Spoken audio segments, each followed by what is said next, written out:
What's up, Generals? This is Fiasco, and we're back to Ultimate General Civil War with our Union Let's Play. So we're just going to take a look here at the army I've set up for Bull's Run. So I purchased Lorenz's for 2 small units, 1st and 2nd Infantry, upgraded them, and then bumped their numbers back up. We've set up a 3rd Division, moving the 2 Ordnance units down, as well as setting up a new 6-pound unit with our 10 6-pounders that we had sitting around, and bumped up the numbers for our cav unit, and then added 2 new units basically with every Springfield 1842 that we had. So for those of you who watched the Confederate Let's Play, my goal there was to get the biggest army I possibly could. And here, this is more of a, I'm going to try and get a mix. So there's going to be a couple of big units and a couple of smaller units that are kind of going to be more elite or whatever. I think it would be hard for me to spread Lorenz's out among multiple units if I wasn't kind of going for the small unit strategy. So the 1st Division you saw had 4 different brigades of infantry, all in the vicinity of 850 to 900 men, give or take. And then 2nd Division had 2 infantry and a cav. Cav had 400, and the 2 infantry were 1,513 and change. Basically, all the Springfield 42s I had left, and then there's the 2 artillery, or 3 artillery units composing 3rd Division. So the reason I did that is that like weapons are going to be in like divisions, and if I lose officers, I can merge them, and it will hopefully merge with the right kind of weapon, so that I don't end up mixing weapons where the game, I think, kind of, I don't know if it randomly chooses or if it just automatically chooses the worst of the 2 weapons, but it usually, to my experience, downgrades. And so you typically want to compose your divisions to have like weapons with them. So having discussed that, let's take a look at the battle here. Bull's Run's a really fun battle that you get to be a bit aggressive because you're predominantly fighting with allied troops. So your casualties, finger quotes, don't matter. Now they totally do. Just, bragging rights. But you get to rescue or capture weapons from, basically all sides in this fight, and you don't really lose too much. So the game initially gives you these 3 units, these 3 allied units, and says, hey, charge across that bridge right into the teeth of a waiting brigade behind cover and some cannons. And, you can do that. You can run them in there and, send... I've done that before where I send detached skirmishers from all 3 brigades and then send them across while the other units all run with their firing order turned off. And the defenders will fire at the skirmishers, wasting most of their fire, and then the remainder can just charge in there and bash their way through. But it's very costly. Your units are exhausted, and they're unsupported, I think, is the harder part about that. So they're in this position, but they're not in any way supported. And then 4th South Carolina hanging on the other side of this river here, and Clay's Dragoons are now outflanking your position. So it's just generally a bad idea. So what we do instead is we send 2 of our infantry units and the artillery to this little, I guess it's kind of a peninsula, I suppose, here, and the other unit, they're going to be kind of a spoiler. So they're actually intended to flank 4th South Carolina. And one of the nice things about this big-ass map is that you have the opportunity to do some stuff like this. So we're going to get 2nd Ohio to kind of come down across that rock crossing there, and then they're actually going to end up flanking 4th South Carolina and allow us to knock them out of their defensive position. The Dragoons are going to kind of test me here a couple times, and I'm going to keep inching these 1st and 2nd U.S. batteries forward. They're both 6-pounders. They have atrocious stats. I don't know if it's because the units are rookies or what. Every time Clay tries to cross, I'll send the infantry forward to meet him, pour some volleys into him, and hopefully kind of degrade his numbers, and then I'll pull them back. I do not want them trading fire with 4th South Carolina. Note that the Confederate unit there has a star, and my guys do not. He's also in cover, and my guys are not. I have no idea what kind of weapon he's using, but I'm sure it's fine. I'm sure it's the same as mine or whatever. So I just don't want to trade fire. I just instead want to just kind of pelt him with artillery.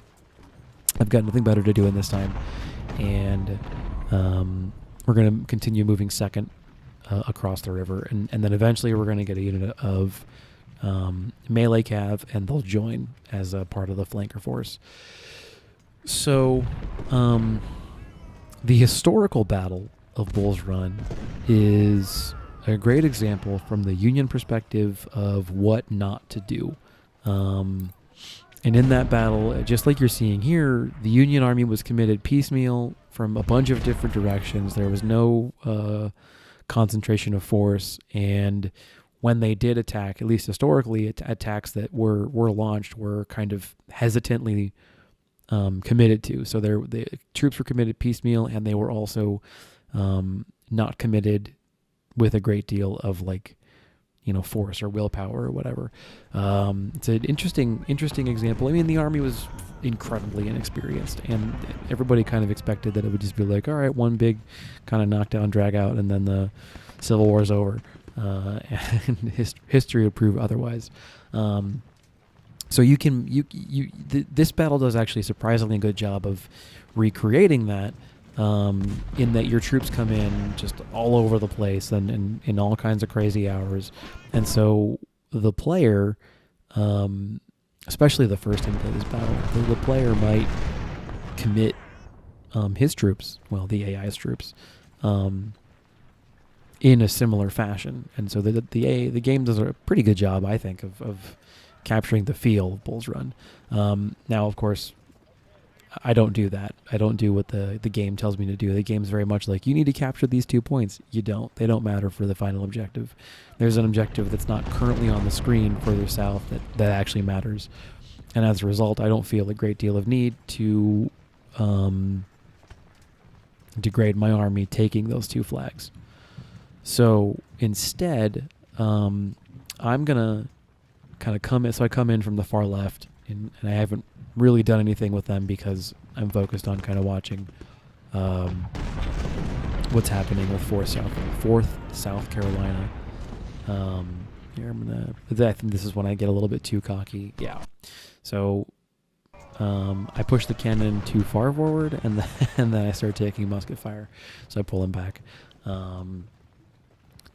So my dudes are still crossing the river here, and essentially what's going to happen is I'm going to use this sort of barbell fish shape of trees in the north here as kind of the focal point where my units can operate from, and then you get 3,000 some odd troops from Franklin Howard and some other guys. And what I'm going to do with them is I'm going to push them along this railroad track south towards the Matthews Hill flag, and they're intended to sort of outflank the Confederates. So my position here in the north is intended to draw the attention of, it's typically B and then someone else, whoever's defending Matthews Hill. They're going to get their attention and kind of get them to come play with me. And the 3 units that the game gives me, they're going to go flank it. And usually there's artillery there. I want to say 1 battery, maybe 2. So hopefully they'll be able to get some shots on them, and hopefully they'll be able to... there's this block of woods to the right of Matthews Hill at the bottom of that hill, and I like to use that as kind of a place to park my artillery and then kind of operate from there. Those 2 clumps of trees, and then there's the 2 farms. One of the farms is directly on the river, and then there's a farm kind of south and west of my scout cav unit right now, and I like to use all of that whole diamond of terrain right there to sort of operate out of. So there's a great deal of very interesting terrain to utilize on this map. You notice how I got 1st Dragoon kind of joining the scout unit and 2nd Ohio way up north. And that's because there's nothing for them to do on the main thrust. I want them kind of playing around on the sides.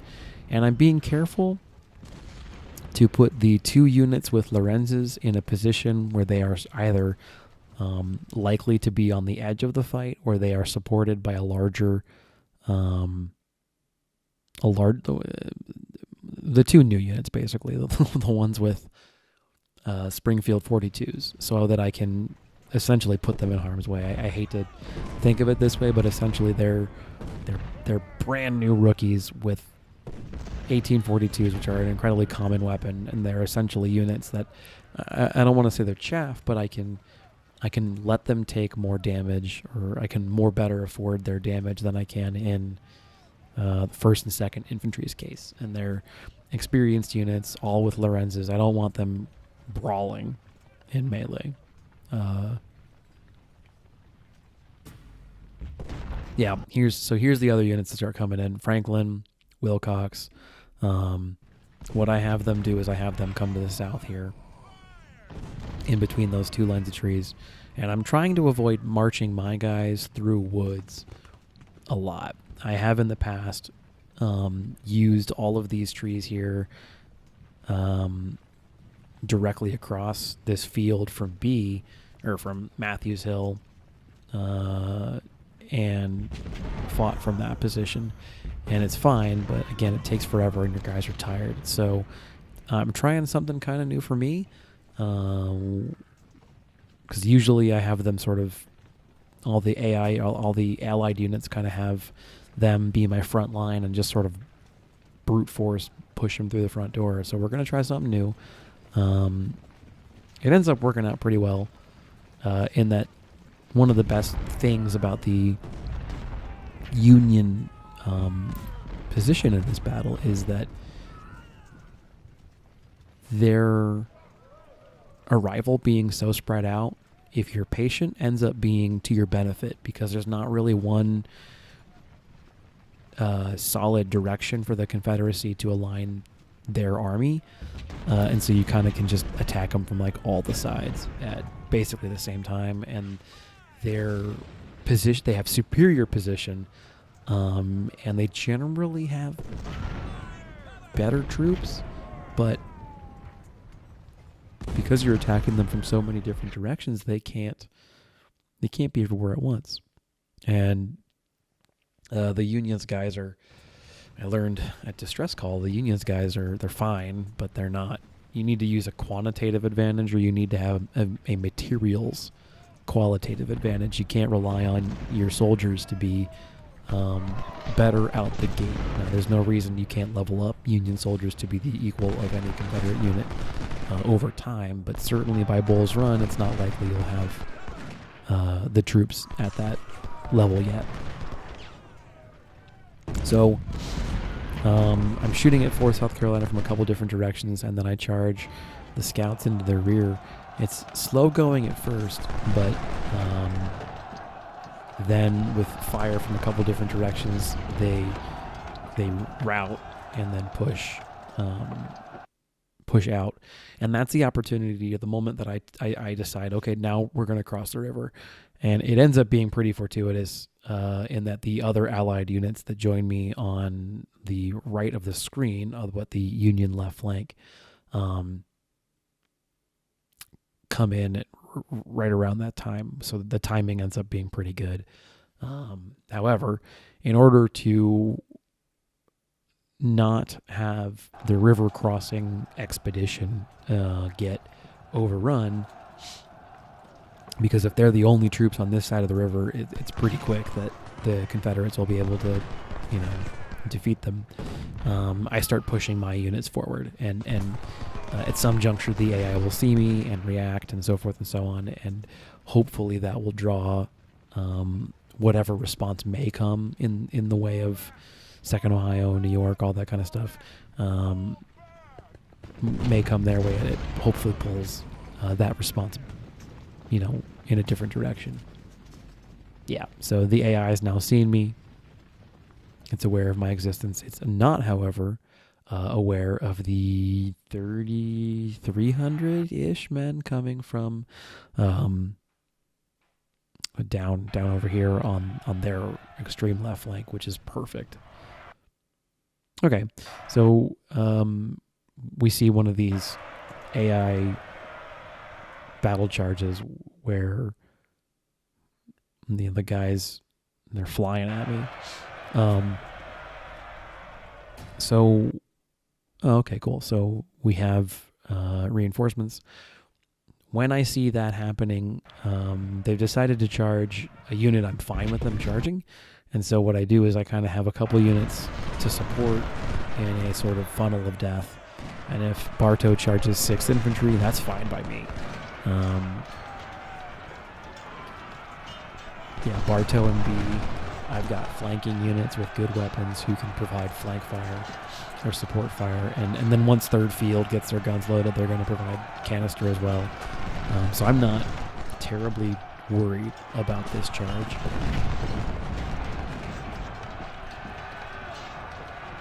And it goes pretty well. But, I mean, this is still a pretty rough place to be for 6th Field because B is going to be able to pull some fire off too.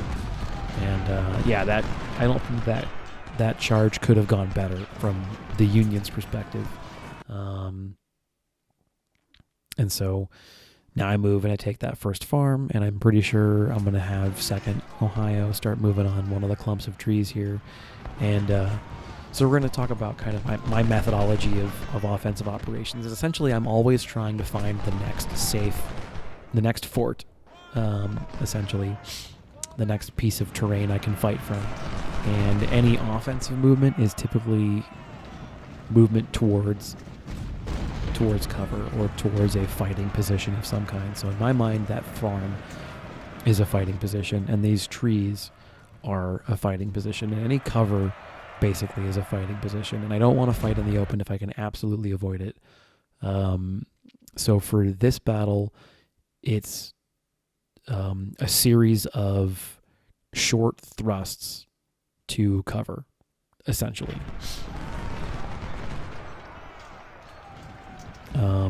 Now there are some exceptions if said thrust would seriously degrade the integrity of my battle line. Not good. And I'll fight in the open if it places the enemy at an extreme disadvantage, i.e. it forces them to face too many directions, or I can outflank their position. In those instances, it's not so bad. In this particular battle, the equipment of both armies is so inaccurate that it's not as big a deal. Later on in the war, when both sides have a lot more access to rifles, I'm going to be a lot more reticent to fight in the open. But there's plenty of cover on this battlefield anyway, so the opportunity to fight from safer positions absolutely exists. So this is interesting. Hampton's brigade charged just out of nowhere. I didn't even realize they were on this half of the battlefield. They're usually way back towards the middle. Charged 5th, and 6 provided support fire. This is a 2-star unit being sent off by 2 units composed entirely of rookies who have atrocious stats. So on a man-for-man basis, Hampton's Legion should be just wrecking me. And they probably were, on a one-off basis, but there's just such a huge numbers advantage that doesn't matter. And then routing troops shot at in the rear still doesn't matter. They start taking huge losses. So I'm 2nd and 1st, the Allied 2nd and 1st guns, so 2nd and 1st U.S. way on the right there. I'm letting them kind of hang back and rest up and resupply and all that kind of thing.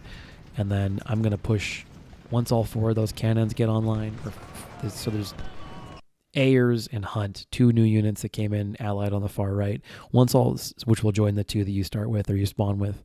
So once those all come online, there's a pretty potent, combined grand battery at that point. So yeah, this is the benefit of fighting from a covered position. Their cav unit and my infantry are trading fire, and my guys are in cover and firing downhill, and their guys are, to get to me, they have to do it, in the open.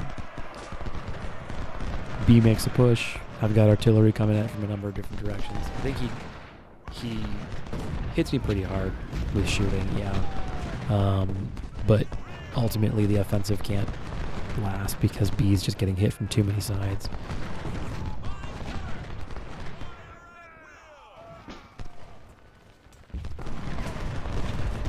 But the hammer blow of the Union is starting to come into position. The Confederates are just too spread out. They're responding to offensives from too many different directions, and now the battle really kind of opens up. So that flag there right in the middle of that hill, that's the actual objective that actually matters. Nothing else. I mean, you can just, the rest of it's all just sort of, okay, whatever, who cares? The Confederates are composed predominantly of a lot of small units. B is one of their bigger brigades on the field at the moment. And just generally, the Union Army outnumbers them. And so while their units are better, it doesn't seem to matter because there just aren't enough of them to go around. And then the ones that are there start shattering, start getting, they take casualties at the point of being combat ineffective. You know, Hampton's Legion is going to be a problem, but 500 guys, I can outflank that position. And their 2 artillery units are now getting just ravaged by Wilcox and Franklin on the far left.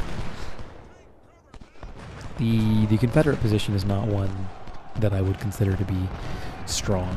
And from the Confederacy's perspective, if you're playing this battle, it's because they're too spread out. And you can play this battle with these pretty much exact same forces and really give the Union a run for their money. Just by concentrating your forces and essentially ceding everything north of the objective, north of this little arrowhead with the forest. If you just concentrate everything on this side of the river that I'm going to have to cross here in a second, and then say to the Union, hey, come to me, they often can't, because if you're defending this river here from cover, from woods, all that kind of thing, and you have the ability to basically stand behind a river and say, you know, come at me, they have a hard time doing it. The AI is probably occupying historical positions, and the AI has a hard time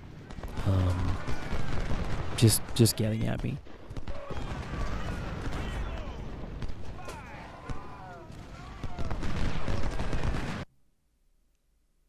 So the artillery park is now online. All 4 of the batteries are here, and I push them now up into the line of engagement. And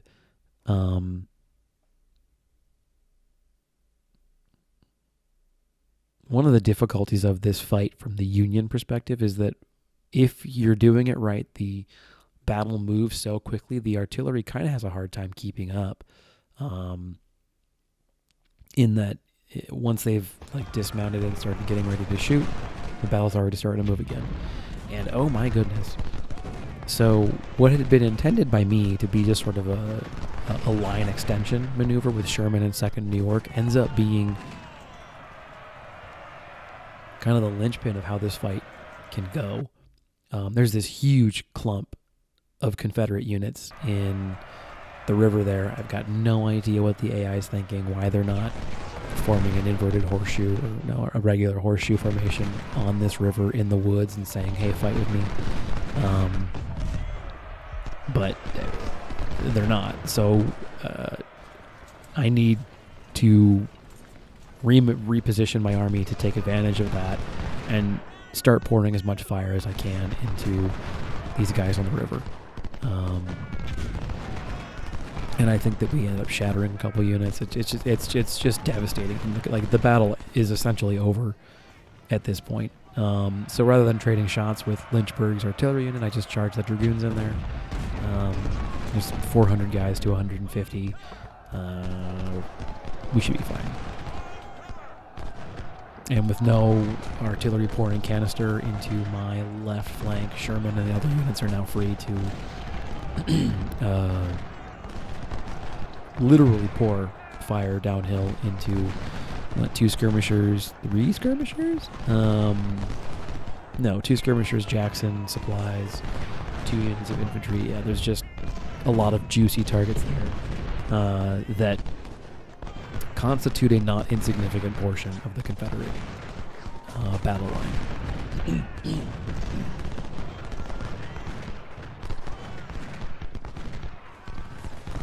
And this phase of the battle goes on a little longer than I would normally have expected it to.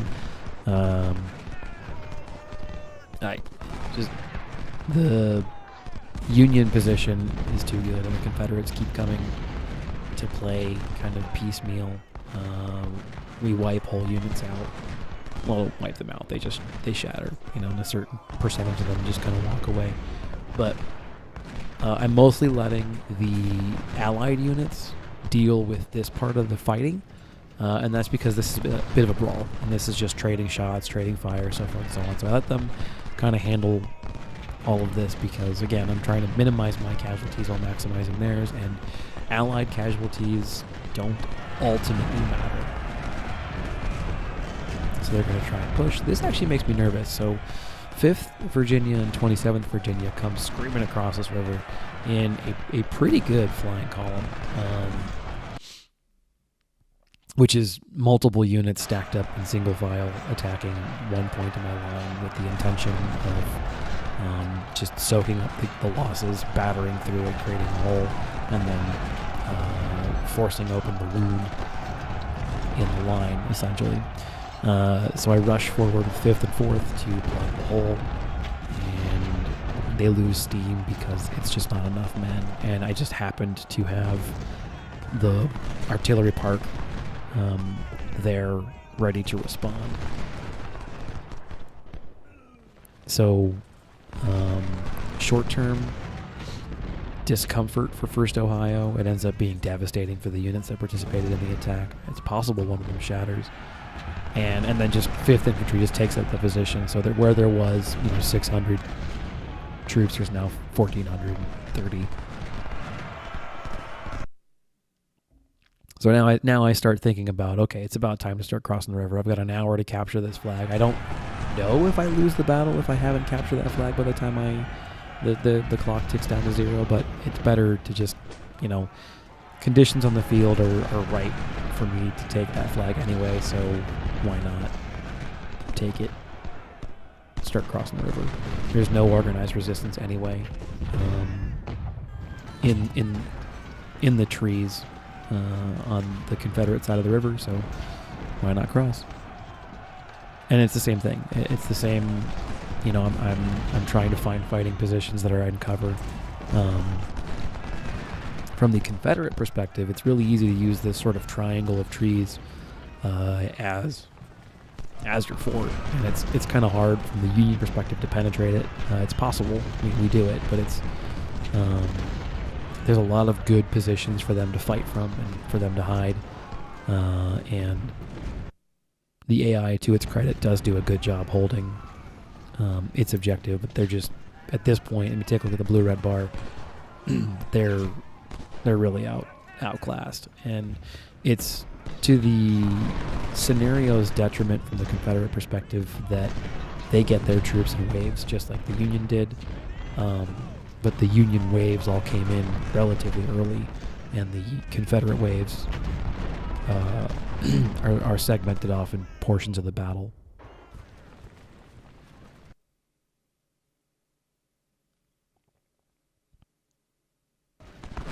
So at this point, I know that I unfortunately do have to fight from the open, which I always talk about trying to avoid. And so the way that I intend to approach that is to hit this sort of grouping of defensive units around the flag from as many different directions simultaneously as possible. And I'm trying to see if I can't sneak 1st Dragoon and hit Standard, their artillery unit. I don't think that I do, but that would be the dream.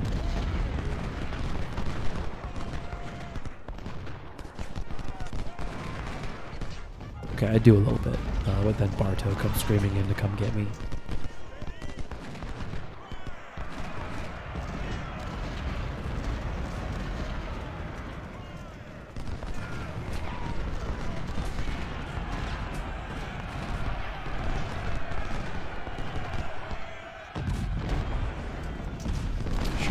killed. Yeah, he's been trading fire. I don't know the internal systems that go into when your officers get killed. I know that the chance of it happening per casualty goes up when the unit's routing and melee. Like if you're running away from a melee fight like that increases the odds of it happening. But I don't know. In this situation, he's just trading shots, and it's a well-formed unit trading shots. Like I would imagine the odds of that happening are pretty low. But I imagine if it's a percent chance to happen, then sometimes you just roll one, right?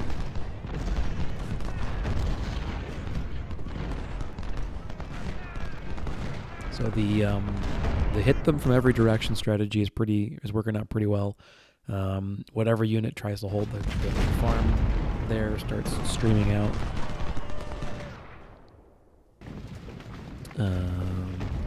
Routing away or whatever. So their position is starting to crumble. Just underway to fire from enough different directions. And I'm starting to now get a good line on what their position ultimately looks like.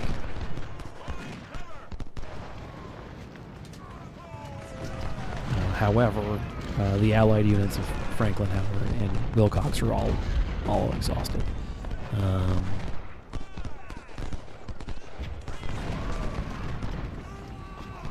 And Sherman's efficacy has received a huge debuff associated with the fact that there's no officer.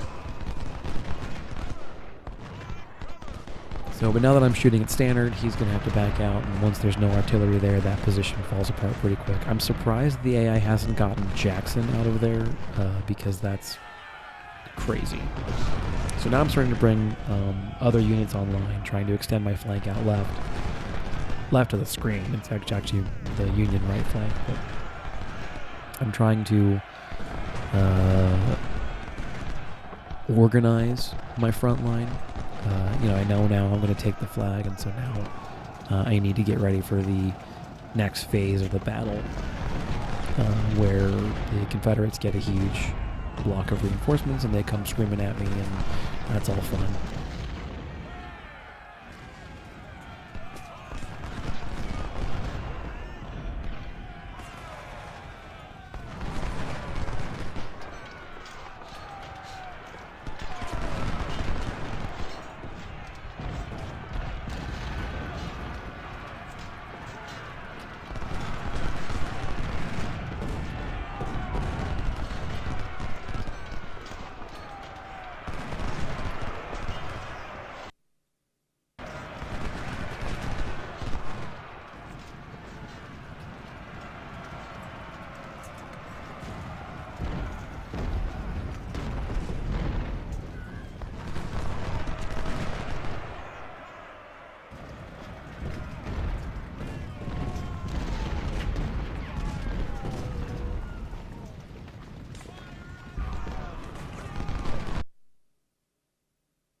Okay, so I've captured the flag, and we're still trying to get our battle line kind of shaken out into an actual battle line. We're still trying to remove kind of outlier units. So you just saw that one cav unit shatter, and just look at the size. The Confederate units are so tiny that there's just no chance. I don't know how. Yeah, it's just a factor of their programming, at this point, that the AI continues, or a commander in the field in this position would, I think, immediately see, like, okay, we need to quit the field, and we're going to leave our army and the cause of our nation, on the field. So there's a bunch of troops who have rested up, and now, so I moved the Grand Artillery Park over here. And then I'm going to continue to support it with supplies. And I think I push my artillery up to support essentially the middle, where ultimately the thrust of the Confederate counterattack will be. And then some of the units that were in the rear that were resting, I start pushing them up. And now the battlefield ultimately opens up to its full size for a first Bulls run. This map is actually pretty gigantic. And they use parts of this map in other battles, and then it's also the battlefield for obviously second Bull Run, and you even have even more of the map in that fight, which is just wild to think about how big that battle is. I think it's one of the more fun, more interesting battle battles in the game. I think partially because the map is so huge. So yeah, the rebels get their next wave of reinforcements, and they come screaming at me, and essentially we have kind of an inverted arrowhead, or a V formation, where Sherman, well, I hope I do. I think I merge Sherman with whatever other part of his brigade is, but he's sort of the focal point, and I'm continuing to try and extend my flank out to make sure that, if I have to fight in the open, and in this particular battle I do, that I can hit them from so many directions and provide them so many targets that they would struggle to hit it effectively. And then even if they do punch, I've got 2 more units that can, kind of knock them down. So the reinforcements have done something to even up the numbers, but it's still pretty heavily in my favor at this point.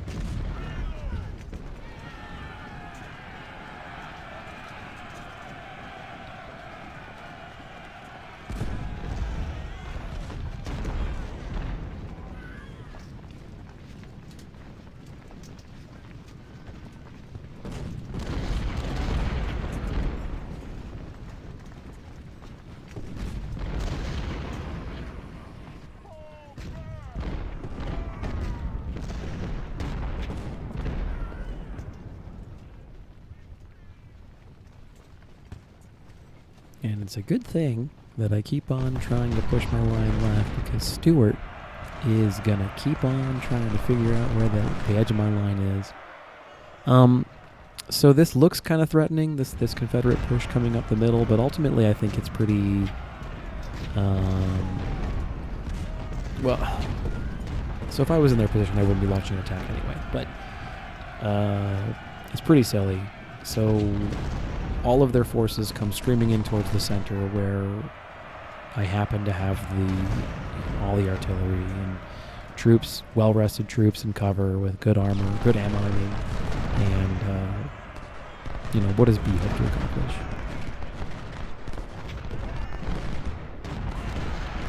So Cock comes screaming at me. He's targeting probably the skirmishers, but it looks like he's targeting the 1st Infantry with my Lorenzes, so I get ultra nervous. But then I realized, there's the artillery park and keys and just a bunch of different units kind of pouring in fire at him, so I'm not as worried about it as I would have been.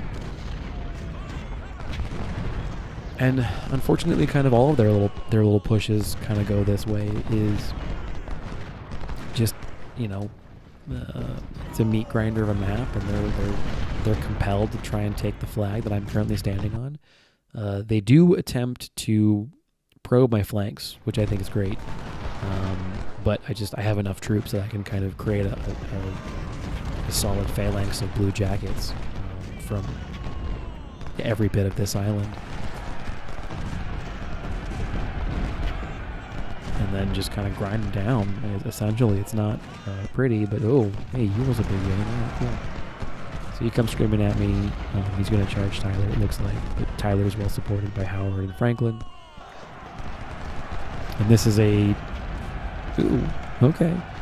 So I turn Howard to support, but then Smith comes screaming in at me, and then Stewart comes in supporting. And so that part's actually, that's a pretty well executed general attack. They don't have the manpower to sort of support it, and I think those 3 units alone wouldn't do it, but if they'd have maybe one more, it could have thrown my left into pretty big disarray. So Ewell starts to fall back, and Howard and Smith kind of just trade fire. 5th Infantry turns on Stewart for a second. Like, the AI is just very, very aware when you target them. They just immediately start to retreat, which is kind of bullshit, but whatever. And we're just grinding it out in the middle. I think my left flank starts to kind of push up, realizing that there aren't any more significant pushes on their right.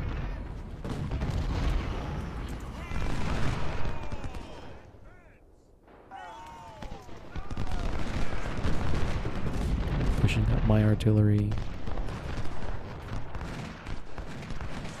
Realizing I've got 2 units I haven't touched in a while, just kind of sitting there full condition.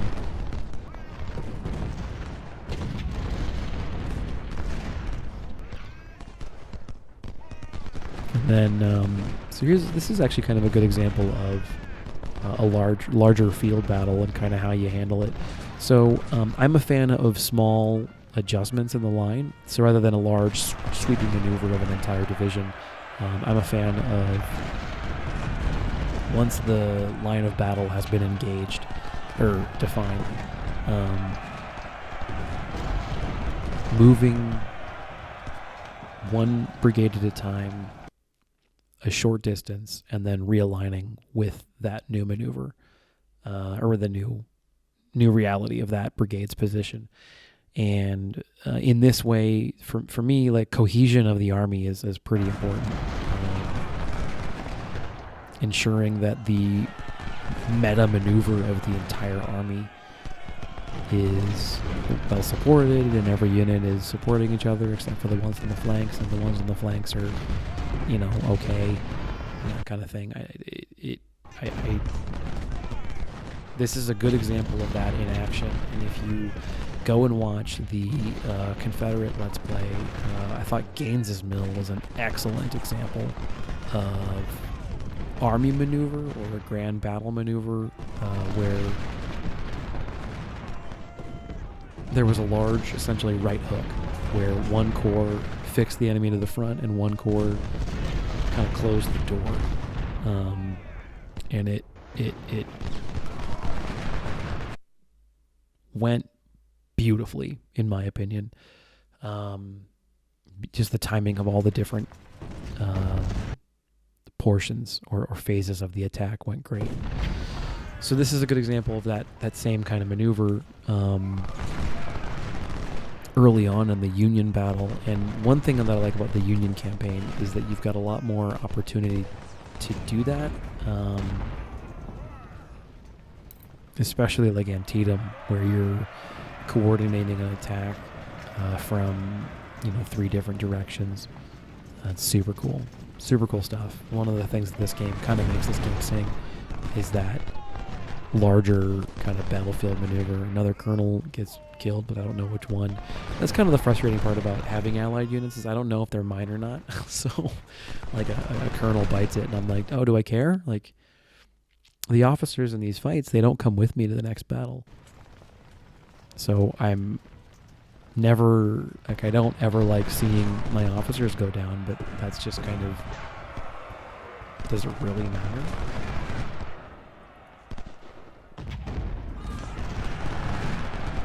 There's a pretty good little push here on the right, Bonham and Holmes. I see the possibility for 1st Infantry to take a lot of casualties, so I kind of scare Holmes off with flank fire from 1st Dragoon, and they're really impressing me. Like, those guys are just rock stars. They were rock stars in the last battle. They're rock stars here. I'm going to be looking to build, cav units, a lot of them when I can. And anybody who's played this battle from the Union perspective before, you kind of know, you can tell just looking at the map kind of where all of this is headed. The Confederates kind of huddled up in the middle down here, as it's gamey, right? Because there's an edge of the map that wouldn't be there in real life, but well, it's a game. So I'm kind of closing the bubble down on the Confederate position, and what was a counteroffensive from their perspective is now turning into, a lot of ineffective little thrusts, and then a general retreat, I would say.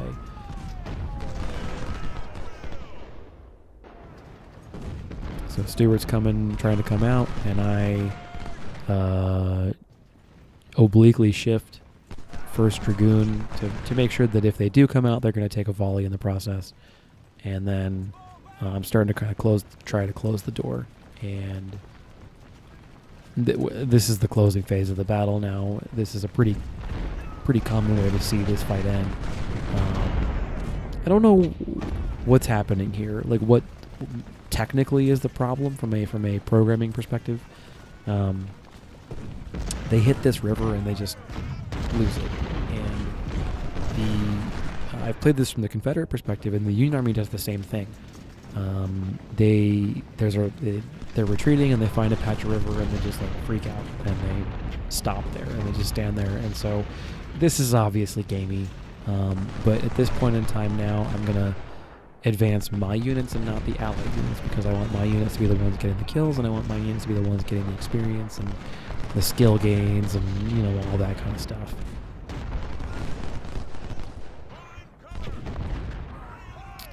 But yeah, the Confederate position is essentially this battle's basically over at this point, and it's simply a matter of just kind of grinding it out and getting all of the kills that you can.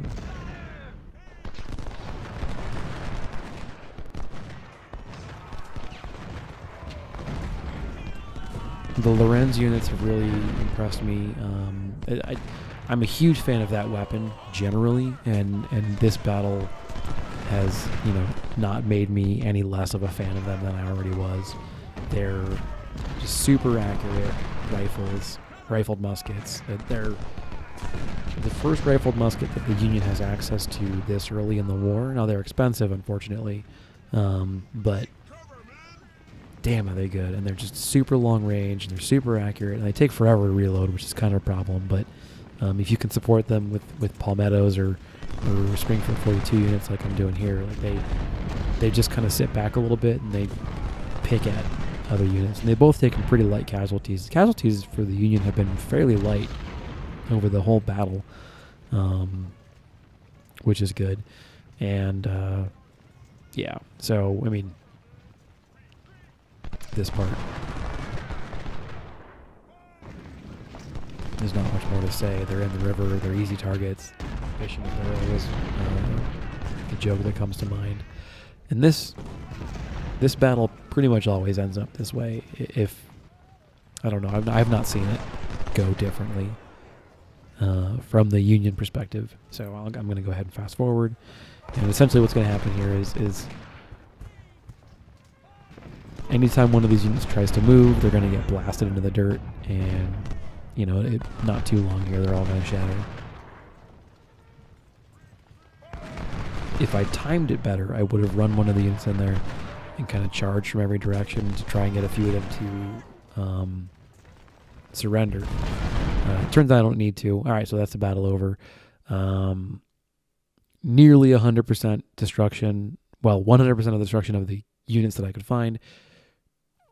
2,700 casualties for the Confederate for the Union, and 11 and change for the Confederates, not counting artillery crews or cav, so I didn't see what that was. First Dragoon, holy crap. So carbine cav, 1,000 kills, just all the blue on top there. Bunch of promotions, a bunch of guys wounded. I'm pretty sure half of these officers aren't mine, so that's a shame. And this part really blows my mind. I captured 2,300 farmers, but that's basically it.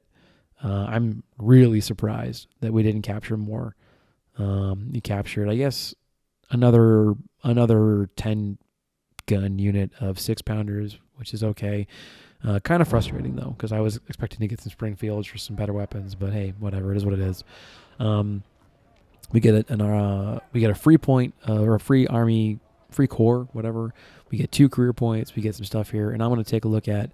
I'll clean up the army in the next battle or before the next video. But yeah, Bull Run, like I said, really, really fun battle. And it's an excellent opportunity for a new player to see kind of what running a whole big army ends up looking like. So anyway, that is this video's gone long enough. I will talk to you guys soon. This is Fiasco and signing out.